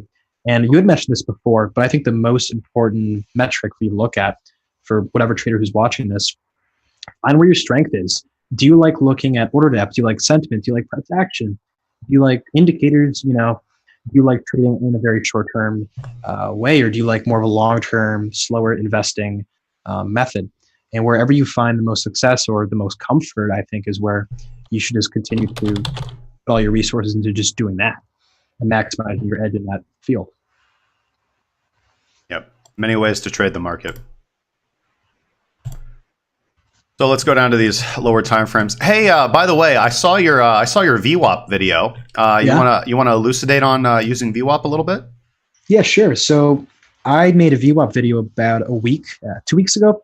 And first of all, before I explain what VWAP is and what it does, you can find VWAP in two places. You can find it on TradingView, where it's calculated on the daily chart, and you can find it on any time frame that the data comes from daily, or you can find it on Tensor Charts, where you get to set what you want the VWAP to be set to. Now, what the VWAP is it's a volume weighted average price. And it's going to give you an indication of where the majority of the volume was transacted within your time frame. So if you look at, let's say, a daily VWAP, but on the 5-minute time frame, that means that the VWAP was calculated using that day's trading. And you look at the 5-minute time frame of that VWAP, what you can see is where was the majority or the average amount of volume transacted. And the strategy that you can take with this is, if you're more longer term, is you can try to buy below the VWAP. That means you're buying at a better average price than the majority of traders and investors. Or you can try to sell above the VWAP, because that would mean that you are selling at a price above the majority of the market. So we can use VWAP as a benchmark to see how successful our trades are historically and also in the present by looking at what the current VWAP is relative to the price. Yeah, I can tell you this too. Back from trading E-mini futures, man, the VWAP was one of the most popular technical indicators for day traders using the 5 and the 15-minute chart. Lot of interest in using that. But what I found really interesting was your just broadly general use of not using it so much as support and resistance, which I find most individuals will use it for, but just as a better way of referencing, did I get a good price? Did I buy low enough? Did I sell high enough? Which I think is a much more practical use of it if you're trading on an intraday time frame. Yeah, I'm not the biggest fan of indicators as execution, meaning I buy or sell because this indicator, that's the only benchmark indicator that I really know, a technical indicator that's a benchmark. So I think that's pretty cool. Well, and one of the things that I like to do is again, viewers of the show will know how I feel about traditional strategies and traditional indicators. So, but what you will be taught, if you guys head on over to Baby Pips or Investopedia.com, and what they're going to tell you is if price goes below the VWAP, you sell. If price goes above, you buy. Let's we don't cherry pick here. We use the XBTUSD chart here at Kraken Crypto. Let's see how well that strategy would have done for you. Okay, it would have done well for you here. All right, you would have gotten a good trade. All right, let's give it credit it's due. You would have got a nice, what is that? Nice 3% trade, maybe. Depends on where you took profit, Time transformation would have probably had you out 50% here. Maybe you're scaling out here. But if you're just, okay, so let's just take TT off, right? And let's just say that you're trading, which again, this is dumb, right? You can use VWAP potentially as an entry signal, but I think I'm about to tear it apart here. But you definitely want a different exit signal than your primary indication. Let me guys give you an example. Moving average crossovers.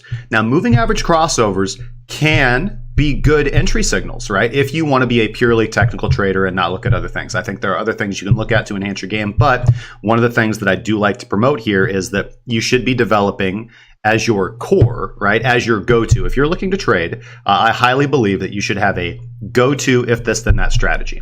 And if you're just starting off, finding a good basket of indicators that are going to completely remove your emotion from the marketplace are probably going to be your best bet. Over time, once you have a reliable and profitable strategy, and keep in mind, I know this is crypto, I've traded Forex, I've traded equity, everybody is really upset. Would be upset if I'm like, hey man, I'm going to show you a strategy that's going to give you 20% returns in a year. And in this space in crypto, most people would laugh at me. But let me tell you something. You can take those skills. Let's say you don't have a lot of money. You can take those skills of showing on paper that you can return 15 to 20% a year with a technical strategy, and you can go shop those skills around to prop firms, to banks, and degree or no degree, you have an opportunity to get a job as a trader. If you can show legitimately, and I have, again, this is the path my little brother took. This is the path that friends of mine have taken. Had they've shopped their skills out to things like prop firms, to things like funds. So there are many avenues out there to be able to make a living off of trading rather than mortgaging your home and just purely trading for profit. But I digress. So something like a moving average crossover can be a good entry signal, right? But if you're waiting for price to move back underneath the moving average, that's a terrible trade every time. It's always going to be a terrible trade. You do want a different exit indicator, for example. But anyways, let's just tear apart the VWAP here. So, you would have sold here. That's probably definitely a loser. You would have sold here. I mean, just look at this. The problem is, when the VWAP or when any indicator that you're just going to trade blindly, when it does capture a good move, let's say that you're trading correctly and position sizing correctly. So let's say you have a $5,000 account, and so you're willing to risk 3% of your account per trade, meaning that you're willing to lose $150 per trade if the trade goes against you, right? Because that's, again, that you're doing this stuff correctly, right? So you would have gotten a good return on this trade. Let's see what the distance to your stop would have been. That would have calculated your position size, but whatever. But when you run into this sideways chop right here, there's $150. There's $150. There's $150. There's $150. I mean, it's just there's no argument that you can make that trading this, and I'm not just trying to pick on the VWAP. I'm trying to pick on just about every technical strategy out there for the most part that doesn't take. There's great indicators out there, guys. There are really, really, really good indicators out there. I have 2 of them on my screen right here, which again, if you guys are a member of the members group, you can get access to time transformation. But if you just go get Fisher Transform, it's going to do really well for you as well. Wadatar Explosion is another fantastic indicator as well. There are indicators that were written in this century for the market that we're trading that were not written in the 1960s and the 1920s for stock trading. All right. So my biggest piece of advice is if you got the RSI on your chart, go ahead, getting that off there. Bollinger Band, take those off. Stochastic, just get those off your chart. They're not helpful. They're archaic. But I digress. Anyways, I digress. But yeah, using it as Bennett pointed out, just as a reference tool to say, okay, based on whatever strategy that I was using for buys and sells here, did I sell at a good price? Did I sell above the VWAP? I did good. Did I buy below the VWAP? I did good. I got a question here from Brandon Barkham, and I can only speak for myself. I'll let Bennett answer it. So he asks, you both have degrees in maths / finance / economics, ? Not to pry here, no problem at all, man. But I'm looking for online course credit in a technical analysis course. Any suggestions or chat group? Well, you're gonna get 2 answers here. So first off, no, I have a bachelor's degree, but I studied entrepreneurship and agriculture actually. So my entry into the world of entrepreneurship was I ran my own organic farm for 3 years. I had about 30 employees, ran that for about 3 years before I sold the company off. I did some real estate investment, and then I got into trading, and I've been trading for ever since. I used the capital that I got from my business. I used the capital that I gained from real estate investment to begin trading the markets. And I started off with traditional equity. Then I moved into Forex, and I've been trading cryptocurrency full time since 2016. So no, I don't have a degree in finance. I've taken a lot of economics courses in college, but my degree is in entrepreneurial and diversified agriculture. That's my college degree. Don't have a master's degree. And you know what? And again, you can look at that however you want. But listen, the best traders that I know, some of them don't have a college degree. Trading is one of those rare few things where it's kind of like martial arts. You show up with a black belt, Cobra Kai, school of Cobra Kai, degree, and you're gonna get your butt kicked by, the dude who mops, laundry floors for a living. It's about it's about skill and ability and passion, man. So I can only speak for myself, but no, I taught myself to trade painstakingly and over time. To Bennett, I'm sure who is like, no, man, I've got a PhD in philosophy and. Well, as you might be able to tell, I actually am a junior at the University of Michigan, and as you guys, some of you might know, we just lost the Big Ten championship to MSU. And that was pretty painful. But beyond that, no, I don't have a degree yet. I'm still in university. But I agree with what Justin said. I think that some of the best traders that I've talked to online and in person, some of them, went and got their MBA. Some of them did get a degree in economics, but a lot of them just found their own way. And their grit was able to eventually turn into a profit. Now, just a quick story on how I came into this. Is I started with equities trading or equities investing. And I got lucky and I invested in Amazon, Best Buy, and Apple about 6 years ago. And I held those stocks for about 3 years. And I know I should have continued to hold, but whatever. And then I used that capital that I had made after I invested a lot into those companies. I got very lucky. I went into Forex trading. I got destroyed in Forex trading because I found that just banks dominated it. So then I heard about crypto about 2.5 years ago. And after I heard about crypto, I just found that there's so much data, there's so much information, there's so much possibility for this info that we could harness and use to our advantage. And that's why I use sentiment. That's why I use order depth. That's why I look for alternative data because I love looking at it. And I think that if you have a very strong sense of pattern recognition, if you're very gritty, meaning you like to stick with something, and you're willing to take pain, I think that there's no better 3-tiered personality test of a phenomenal trader than those 3. So no, I don't have a degree yet. But I've done well in crypto from just finding my own way, finding my own indicators, and then just looking at pattern recognition and just reasoning why an indicator would work. And if I can't reason the actual psychological reasons why an indicator would work, I just don't use it. It's like RSI and MACD. I don't really have a reason exactly why that would be profitable, but I can give you plenty of reasons why order depth might be profitable, and that's why I use order depth. Darn right, man. You got passion, you got drive. I think there's three things, man. You need initiative, you need discipline, and you need humility to be a good trader. If I were to classify a basket, again, I have to. I spent a lot of time, and I think when I started trading, man, I blew out 2 equities trading accounts. So I started, so Bennett, you took a very different approach to me. I started trading in 2008, the end of 2008, the beginning of 2009 is when I started trading equity. So just a wonderful time to enter. It'd be like if you started trading cryptocurrency in March of 2018, you know. And you could only go long, for example, But anyways, blew out 2 accounts, learned the hard way.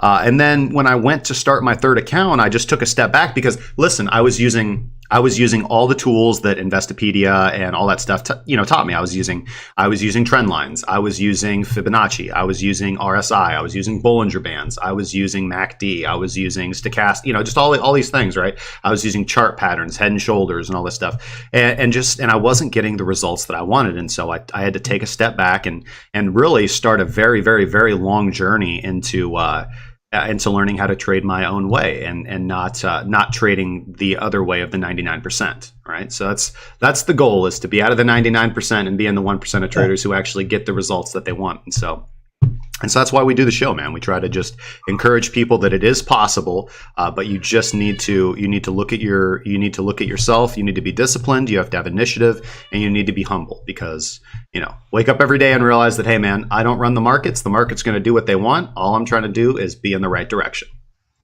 And I really like your point that you made, that the 99% of retail versus the 1% of retail.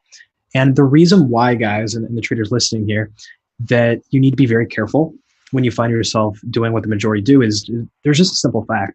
The majority of the market and the majority of people who trade on an exchange or through a broker will lose money. So if you do what the majority of what people do, using the same indicators, using the same risk management, using the same thought, the same thought process, you're very likely to have the same exact results as what everyone else has had, which is losses. So that's why I blew up half my Forex account, just making the same mistake over and over again with over leveraging in Forex. And I eventually found that the indicators I was looking at, just what everyone else was doing.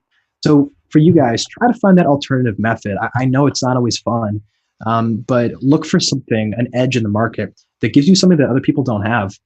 Because if you can do what others don't do, then you can get the results that others don't typically have. Well said, man. Well said. Let's see here. Somebody said, Goppy says, no degree needed. Just show up with your plan on a napkin. You're hired. Well, here's the thing, man. I've met and talked with lots of people. Like, I've been to trading conventions, and I don't really like them, but you meet all these kind of guys with masters in finance and MBAs, for example. They go to work as traders, and then and they don't cut it, man. They don't cut it because they're not cut out for this. Trading is a very different type of thing. And so they end up going to work at a bank, and they end up going to work for, brokerage firms or, all these things. But as far as traders, a lot of them don't make it because, again, if we take that example that Bennett just talked about, that 99% of traders are going to learn, not the way that the other 99% learn. It's not any different from what you're going to learn going to finance school. They're not taking the 1% Illuminati Bogdanov, masterclass in college. They're learning the same stuff. They're learning mostly Keynesian economics, et cetera, et cetera, et cetera. All right, so let's get back into some interesting stuff. So Mutz705, can you please explain liquidity zone, liquidity grab, please? Sure. Yeah, go ahead, Bennett. Yeah, sure. So that's also commonly known as a stop loss hunt. And I talk a lot about the stop loss hunts and liquidity pools in my guide and also my channel. So liquidity pool is a big pool of stop losses and stop orders that are set. We typically look at these stop loss areas for reversal areas. Now you may wonder, well, why is it that price tends to reverse when it enters into a pool of stops? Like, you have your stop loss triggered and then price goes the other way. If you ever have that happen, I certainly have. The reason is because you have to think about the final buyers in an uptrend and the final sellers in a downtrend. Price is going to continue to go down. And when it's continuing to go down, it will stop when the final sellers of the downtrend sell. And when those final sellers sell, then there's no more selling interest and price goes back up. But if you short, and price is going up, price will continue to go up until it hits enough stop losses that the final buyers, the shorts who are covering at a loss, buy. And that's why stop loss funds can be beautiful for us to trade, because you're actually able to position yourself with the final sellers selling to your limit buy order, or the final buyers market buying at your limit sell order, above price. So one strategy that you can do, and that I cover in my book, is look for price lows and price highs, and then also look for psychological price levels. Try to imagine where you would normally want to place your stop. And then if your analysis supports it, place a limit order there. Because that's actually probably not a terrible spot for us to pick up the final liquidity of the buyers in an uptrend or sellers in a downtrend. Darn right. So I'll give my 2.5 cents on that. So let's go to the XBT chart right here. So the area that I've been talking about for a while. Let's go back here. Actually, no. Let's go look at the Ethereum chart, because again, that's a lot cleaner, and that's the one that I've been focusing on. So let's go to the 3-hour chart, and we talked about this yesterday. And you can see it more broadly here. So let's just go look at that Darth Maul candle. And again, if you guys watch the show, we have an area of the market here where we have a period of consolidation, and we've formed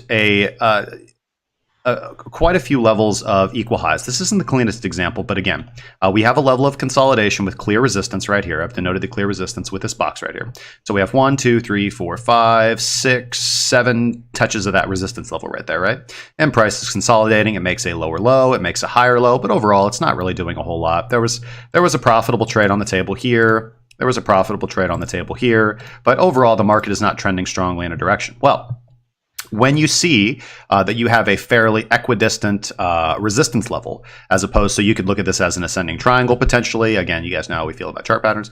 But the point I want to make out here is that, let me get my drawing tool out, is that we have an area of equal highs, right? We have an area of equal highs. And what we would expect is that if price is going to move lower, that it's going to grab those equal highs. Why? Because anybody going short in this marketplace is going to be setting their stop losses above this area. It's just a logical retail placement for shorts to enter stop losses. Because what do most retail traders do? They don't wait for confirmation of breakouts or breakdowns, and they don't wait for critical levels, which is, again, so if we just kind of flip this, and you can understand the different ways that me and Bennett potentially look in the market, and maybe not different, but just one way that I dominantly trade and potentially one way he dominantly trades. So and again, correct me where I go astray, Bennett, but this is an area of the market potentially where you're looking at these equal highs, and you're expecting liquidity grab to the upside. Why? Because we have a fairly equidistant level of resistance. We don't really see that same clear low structure right here, where we have clear, equal lows spaced out over time that we would expect to get ran. So just as he talked about, setting a limit order perhaps at the top of this candle or in this zone right here might not be a bad idea for a short entry, right? Yeah, that is one strategy that you can do, or you can be more reactive, meaning you wait for price to actually clear that area and then you make your decision. Right. Or be proactive and actually place a limit order within the liquidity pool. It just depends on your analysis before any move actually happens. And then an alternative way, well, not an alternative way, but just a different thing is, and this is what most retail traders are not going to do. They're not going to wait for this candle right here. They're not going to wait for confirmation of a breakout, right? They're not going to wait for that range to be closed on a convincing candle body close, like we see right here on the 3-hour chart. And again, I prefer to trade the 3 and the 8-hour chart. So here we have a level of consolidation. And I talked about this on the stream, how for me anyways, this spike to the upside was to be expected. Why? Because we have a level of equal highs. And I would expect for those levels to get ran for liquidity before price could continue moving in one dominant direction or the other. However, what we saw, and this was a very interesting candle, is that we saw the exact same thing to the downside. Not really a significant stop loss on, although we do go below this most recent low. But the fact that we have this Darth Maul candle in the middle of a consolidation period is pretty interesting. We hadn't seen one of those for a while. Not one that wicked. Not a helicopter like that. We hadn't seen a helicopter like that for a while. So anyways, price did decide to move to the upside. As we can see, price came back up. Had price began moving down, I would have felt very confident in a short position because we had cleared liquidity to either side. And it's at this point in the market where you should probably not be in a position. Because if you would have been short, you would have been wrong. And if you were long, you wouldn't have had any reason to be long because you would have grabbed liquidity to the upside and to the downside. I don't think there's no method of analysis here that is going to let you know very strongly which way price is going to go. I think you're gambling at this point if you're taking a position after a Darth Maul candle. But you get that confirmation here in just a little bit. Price decides to move to the upside, consolidates underneath resistance, in which case you could aggressively gamble, take a long position. But then you get that nice confirmation on the very next candle where you get that nice clean break above resistance, not a big wick, convincing candle body close. And what happens? Price moves up. Price moves up very convincingly. Into an area, and now if we take that same example on a broader level. Now, I want to point out some things here. How many equal highs do we have in this level between 138 and 140? All right, psychological level of 140 and consolidation level of the upper highs of price. We have 1, 2, 3, 4, 5, 6, 7, 8, 9, 10. 10. We had 10 equal highs spaced out from the 24th of December 2019 to broadly the 9th of March 2019, okay? We had a very thick cluster area of resistance where price came up, rejected, came up, rejected, came up, rejected, and then broadly just consolidated below, right? With a few lower low structures and a few higher low structures, but overall just a level of consolidation. Now, a movement like the one that we saw is the one that we'd been looking for a while, that movement between 142 and 143. Grab into liquidity and then reject, which is exactly what we saw. Now, I would expect for price to continue moving lower, and I would like to see price close the daily below 139.15. Again, I'm short, so I'd like to see price close the daily below 139, 140. And honestly, if we do reject from here, I do have it. This is a positional short for me because I do think that this is all counterfeit. I think we've completely cleared out this area, and I don't see liquidity until 118. I don't see liquidity until 118. So if you guys want my strong opinion, Mr. Peter or anybody else, I'm short already. And I'm targeting the area of 118, 115, where I do believe we go. Because I don't think that we're going to see turnarounds anywhere. Could happen. Again, you'll have to be a little bit reactive to the market. But broadly speaking, this movement here was to be expected because we've created an area where anybody looking to go short in this consolidation range is going to logically place their stop losses up here. All right. Now, one other thing, as you can see, I have drawn that cluster area, that liquidity zone from 142 to 144, as you can see. Now, an argument could be made that I have drawn it incorrectly because if we go over here to the BitMEX chart, so hopefully I just want you guys to see that. I want you guys to pay attention to this. So look at this consolidation structure right here, right before we broke to the upside, and on Ethereum tested that almost 170 level before rejecting, just like we tested that 4,000 level, that 4,100 level on Bitcoin before rejecting. Look at where I've drawn the liquidity here on the Ethereum chart, and you can see that I've actually drawn it on the lows of that consolidation period. Okay, keep that in mind. Remember that. Let's go over here to the BitMEX chart.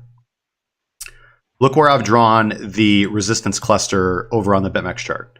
I've drawn it on the highs. Okay. Now, one could make the argument that this is the proper way to draw the liquidity zone. Why? Because this is the level of resistance that we would want to see overcome for price to push to the upside on a retest. And also, if we look at something like the volume profile, you're going to see that on this candle right here, on the 3-hour this is the 8-hour chart, but on the 23rd of November, when we actually had that violent up thrust to the upside that almost took us to 4,200 on BitMEX, there was going to be a lot of stop buy orders above that resistance zone, so right around 39.70, 39.65, as well as a lot of stop losses for anybody that was looking to go short in this consolidation zone, that thought this is the top, we're consolidating, and then we're moving lower, baby. That didn't happen. We moved much higher, triggered all those stop losses, and I would assume triggered a bunch of stop buy orders trying to buy into the breakout. So one could make the argument that I've drawn the liquidity zone wrong. What that means from a practical trading standpoint is that on Ethereum, we could potentially, and I put this at less than 30% probability, but I'm still prepared for it if it does happen. It would mean that I'm going to take a loss on my current trade and add higher, because I do not add to losing positions. If I lose a trade, I lose a trade and I look to re-enter later. That's called discipline. But I could potentially see a push up here to the 147, 148 region and see that same grab for liquidity and tap into that liquidity from all the trapped buyers that bought into that aggressive movement to the upside. Anybody that did not already sell, this would be their opportunity to sell at break even or slight profit. So significant resistance.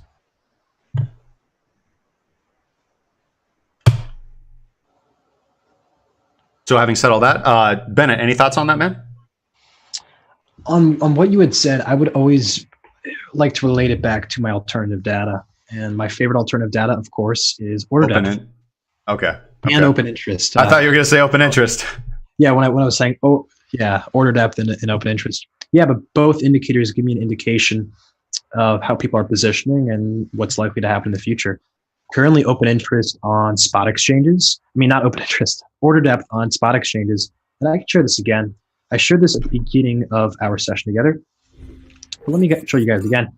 This is the combined global market depth on the 5%. So it's 5% range of bids and the offers. We can currently see that the bids are dominant with an MDR of 4.15%. So you can think that the bulls are stronger than the bears and are more willing to buy than the bears are willing to sell.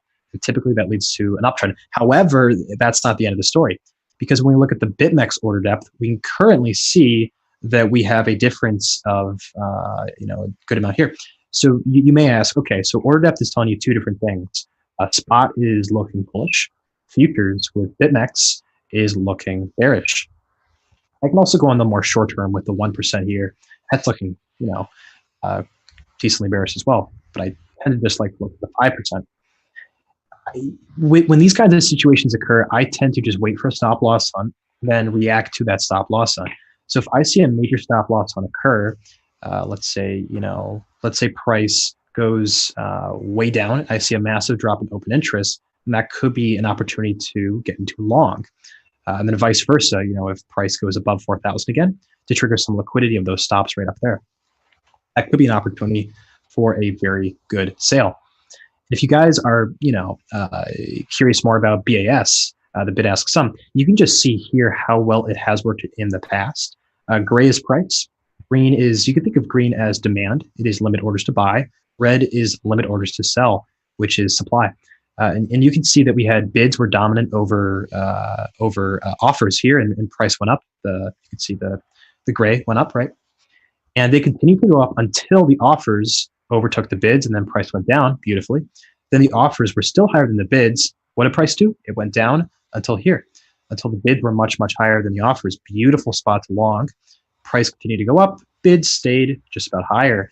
So price just naturally went higher. Now we actually just saw a flip, and now the offers are higher than the bids. Now, when that occurs, I'm thinking that price could consolidate here, have a stop loss on the shorts, and then we could see some bearishness on the books. Because the longer period of time you have one side dominant over the other, like this, I'd say the more likely it is that that side's going to win. The bids were just consistently higher than the offers. Price jacked up. You can see here, price was flat, but the offers were much higher than the bids, so price just dumped. And if I see price continue to go sideways, to the offers still higher than the bids, I'd be pretty confident that price is going to go down, especially so if we see a stop loss hunt of the shorts. So that is my take on order depth and what I'm seeing for the future. I think that consolidation is completely on the books right now, and a stop loss hunt reduce the open interest and screw over some traders on BitMEX, I think would be a pretty likely scenario. And it might be the shorts, it might be the longs, but whatever it happens, we're ready to position ourselves on the other side as long as the order depth looks favorable. That's my take on VP2. There you go, man. I like that analysis quite a bit, man. We're right in the same direction, at least as far as I'm interpreting it. You know, I'm currently already positioned to take these babies to the downside, but I'm prepared to see if we get that nice liquidity grab to the upside, which does mean, again, I've had a really good month, but it means that I'll have a loss on the current trades that I have in. And I'll just have to look to reestablish at a higher position. But again, I think that if we retake that, it's going to be very difficult. Here's what I need to see, man. Something, I mean, I really need to see something. How do you feel about this, man?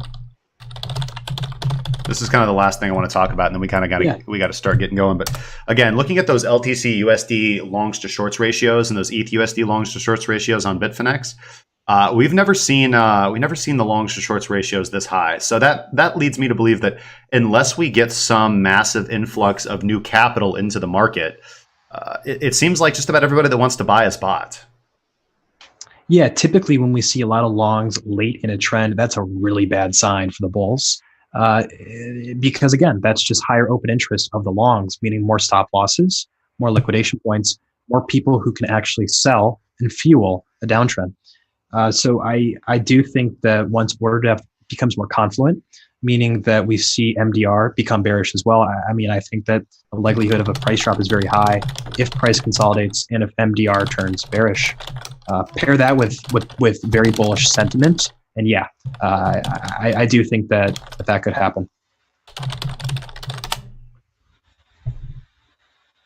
Indeed. Same for LTC USD. Same for the Litecoin longs as well. So this is something I hadn't looked at because I've been focused on Ethereum. But it seems here that this doesn't actually look that crazy. Litecoin longs divided by Litecoin shorts are actually negative. There's more people LTC USD shorts. Let's see, there's 314,473 Litecoin short right now. So 314,000 LTC USD longs. There's only 275,000. Yeah, there's way more shorts than longs on Litecoin. Litecoin. Yeah, not even close to the same scenario. So if we look at ETH USD longs divided by ETH USD shorts, that number is positive 4.95. So that means for every one person going short on Ethereum, there are 5 people going long. There, you know. Again, I don't know if you're a fan of Spaceballs, but they've gone to plaid, sir. So yeah, I don't see. I'm very bearish on this overall structure. Again, I'm not ruling out the idea that we do get a nice liquidity grab to the upside, 147. And from a technical perspective, if 148 is established as support and we start seeing massive flows of capital in, then I have to assume that we're getting fresh buyers. But unless that happens, with the longs to shorts ratios being the way it is, and being the fact that we're consolidating beneath resistance, and the fact that just about every other YouTube channel is saying that we're going to the moon. My moon boots are still up on the wall, guys. I'm sorry. They've been sitting there since February 2018. I polish them every once in a while, and I think we are getting close because I think there's a good argument that the bottom is in, that we will see a nice movement down to recapture liquidity. So let's talk about, sorry, and then we will get going. We got 3 minutes left. Let's talk about the next area. So assuming that we do head down from here, where's the next area where we could grab liquidity and begin moving to the upside? Well, this area right here, the area of 110 to 115. It's been untapped. It's untested. I would assume that there would be a lot of interested buyers here, because if there's not interested buyers here, then we do have to retest the lows. So seems like 2 areas on the chart for Ethereum, that 110 to 115, which is actually 118, 115 are my downside targets for my shorts. And when we look at XBT USD, for example, let's look at the daily chart. We kind of have that. We kind of have a similar location right here, which is this zone right down here below 3,300. Untapped area. Now you can make the argument of 3,500. Again, I see it as a possibility, but again, 3,500 was bought up here. It's been bought up too many times. I think that it's weakened. I think the area that has not been bought up extensively is right below 3,300. Again, if that area doesn't get bought up, we're going down below here. And to answer your question, Peter, for market orders, so coinfarm.online for aggressive BitMEX market orders, or the difference between how many market orders are long or short, and then CBD on Tensor Charts, which Bennett brought up earlier, if you want to see the difference between market buys and market sells, a graphical format. Let's see here. Thank you so much, Emmy. We got to be going here in just a couple minutes, guys. So if you got any last minute questions, throw them in there, man. We don't have Bennett on here all the time, guys. The one, the only, the Bitcoin Trading Challenge legend. While we're waiting for any questions to roll in, man, why don't you go ahead? Let all the links are in the description down below. But go ahead, plug yourself, man. Tell people where they can find you, what you got going on, how they can support you. Great. So I am, as mentioned many times, I am a fellow YouTuber, Bitcoin Trading Challenge. You can find the link in the description of my channel below. Recently, I have just released my second guide on price action volume. And if you want to find ways that how to trade against how most retail traders are trading, how to hunt for their stop losses, how to hunt for where they're getting liquidated, and how to trade like a market maker, then you can check out the link to my price action guide called Gravity, how price gravitates away from most retail traders. Additionally, you can check out my Patreon where you can support me and vote on whatever video that you think I should be talking about next. And I also have a general Discord of about 3,600 members that you can come and chat on as well. And if you want mentoring, I also offer mentoring on my website, which is bitcointradingpractice.com. With that, thank you so much, Justin. I'm glad to be here, man, and trading analysis and learning some things about some chart patterns and other indicators that I typically don't look at. And yeah, this has been great, man. Thank you for having me. We're always very glad to have you on, man. It's always a pleasure, guys.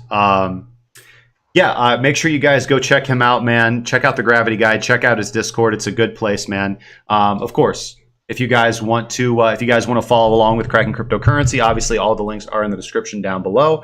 If you guys want to trade along with our trade signals and setups, premium.crackingcryptocurrency.com, as always, is at the top of the screen, and hop in discord.crackingcryptocurrency.com to trade along with us live, guys. Let's see here. You guys should collaborate together again in the future. This is our number 2. Oh, and I don't know, Bennett, can we answer this in sync? That would be that would be magical if we could both. It's gonna be tough. What is it? So somebody asks, what do you guys think about Elliott wave theory? Oh, geez, I don't know if my answer in sync. My answer is a little bit longer. I'll make it. Hopefully it's the same as mine. If it's not, it's cool. But very, very briefly, that shit don't work, bro. My take on it is I used to be a big fan of it about a year ago. And then I stopped using EWT a little bit. And one thing you can check out is a Wyckoff. So if you're looking for market theory, Wyckoff market theory is phenomenal. It's looking at liquidity grabs, liquidity pools, and ways that traders think. Elliott wave theory is a bit dated, but I still do believe that in a very long-term trend that you can find EWT to some success. Check out Wyckoff because I think that's phenomenal. Yeah, that's actually where I started fundamentally, is from Wyckoff accumulation and distribution markup markdown phases. But with that said, guys, we have reached the time limit and we do got to be going. Bennett's got some stuff to do. I got some stuff to do. We're going to hang out in the members lounge. I don't know if we're going to be live on Twitch tonight at twitch.tv/Pili, broadcasting live streams and trades as always, but you guys can't catch us in the Discord. We're going to be breaking it down tonight as Sunday night is. We're going to be rolling in the weekly candle close. And as we can see, the weekly candle has closed. And we are moving down, guys. So be careful, guys. All right, Bennett, thanks so much for joining me, man. You guys have been fantastic. If you guys have any questions, comments, thoughts, sarcastic remarks, and or death threats, leave them in the comment section down below. Of course, the death threats on Bennett's YouTube channel as well. Check it out, man. I'll catch you guys later, man. Peace out. All right. Thanks for having me.